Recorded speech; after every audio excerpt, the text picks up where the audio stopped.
19ನೇ ತಾರೀಕ ಶುಕ್ರವಾರ ದಿವಸ ಎಲ್ಲಾ ತಹಶೀಲ್ದಾರ್ ಆಫೀಸ್ಗೆ ಮನವಿ ಕೂಡ ಕೊಂಡೈತಿ ಕರ್ನಾಟಕ ರಾಜ್ಯ ರೈತ ಸಂಘ. ನೀವು ರೈತರ ಇದೀರಿ, ರೈತ ಮಕ್ಕಳದಿರಿ, 1000 ಟನ್ ಬೆಳೆಯವರು, 10,000 ಟನ್ ಕಬ್ಬು ಬೆಳೆಯವರು.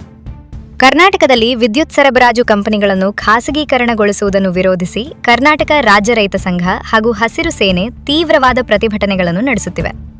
ಟಾಟಾ ಪವರ್ ಕಂಪನಿಗೆ ರಾಜ್ಯದ ಪ್ರಮುಖ ಜಿಲ್ಲೆಗಳಲ್ಲಿ ವಿದ್ಯುತ್ ವಿತರಣೆಯ ನಿರ್ವಹಣೆ ಅಥವಾ ಪರವಾನಗಿ ನೀಡಲು ಸರ್ಕಾರ ಮುಂದಾಗಿದೆ ಎಂಬ ವರದಿಗಳ ಹಿನ್ನೆಲೆಯಲ್ಲಿ ಈ ಹೋರಾಟ ತೀವ್ರಗೊಂಡಿದೆ. ಖಾಸಗೀಕರಣದಿಂದಾಗಿ ಪ್ರಸ್ತುತ ರೈತರಿಗೆ ಸಿಗುತ್ತಿರುವ ಕೃಷಿ ಪಂಪ್ಸೆಟ್ಗಳ ಉಚಿತ ವಿದ್ಯುತ್ ಹಾಗೂ ಸಾರ್ವಜನಿಕರಿಗೆ ನೀಡಲಾಗುತ್ತಿರುವ ಗೃಹ ಜ್ಯೋತಿ, ಭಾಗ್ಯ ಜ್ಯೋತಿ, ಕುಟೀರ ಜ್ಯೋತಿ ಯೋಜನೆಗಳು ಭವಿಷ್ಯದಲ್ಲಿ ಸ್ಥಗಿತಗೊಳ್ಳಬಹುದು ಎಂಬ ಆತಂಕ ಸಾರ್ವಜನಿಕ ವಲಯದಲ್ಲಿ ಮೂಡಿದೆ.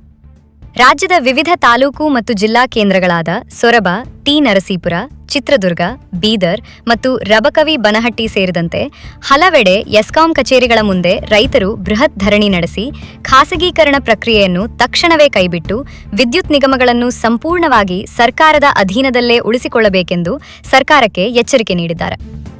ಬಾಗಲಕೋಟೆ ಜಿಲ್ಲೆಯಲ್ಲಿ ಧರಣಿ ಸಮಯ ಕೇಂದ್ರ ಸರ್ಕಾರದ ಹೆಸರು ಪ್ರಸ್ತಾಪಿಸಿದ್ದಕ್ಕೆ ರೈತರಿಗೂ ಬಿಜೆಪಿ ಕಾರ್ಯಕರ್ತರಿಗೂ ಮಾತಿನ ಚಕಮಕಿ ನಡೆಯಿತು. News bureau, TV10 Kannada. ಕೇಂದ್ರ ಸರ್ಕಾರ ಅಷ್ಟೇ ದೂಷಣೆ ಮಾಡೋದಿಲ್ಲ, ರಾಜಕಾರಣ ಸರ್ಕಾರದ ಕೂಡ ದೊಡ್ಡ ಪಾತ್ರ ಇದೆ ಅಂತ ಹೇಳಿಕ್ಕೆ ಇಷ್ಟಪಡ್ತೀನಿ. ಕೇಂದ್ರ ಸರ್ಕಾರ ಮತ್ತು ರಾಜ್ಯ ಸರ್ಕಾರ ಪ್ರಾಥಮಿಕ ವಲಯವಾದಂತಹ ವಿದ್ಯುತ್ ಅನ್ನ ಖಾಸಗೀಕರಣ ಮಾಡೋದನ್ನ, ಯಾಕಂದ್ರೆ ಸರ್ ಖಾಸಗೀಕರಣಕ್ಕೆ ಕೇಂದ್ರ ಸರ್ಕಾರದ ಪಾತ್ರ ಐತಿಲ್ಲ ಸರ್. ಒಂದ್ ನಿಮಿಷ ಸರ್ ಮಾಡ್ತಾ ಇಲ್ಲ. ಕ್ಷಣ ಕ್ಷಣದ ಸುದ್ದಿಗಾಗಿ ನೋಡ್ತಾ ಇರಿ TV10 ಕನ್ನಡ ನ್ಯೂಸ್.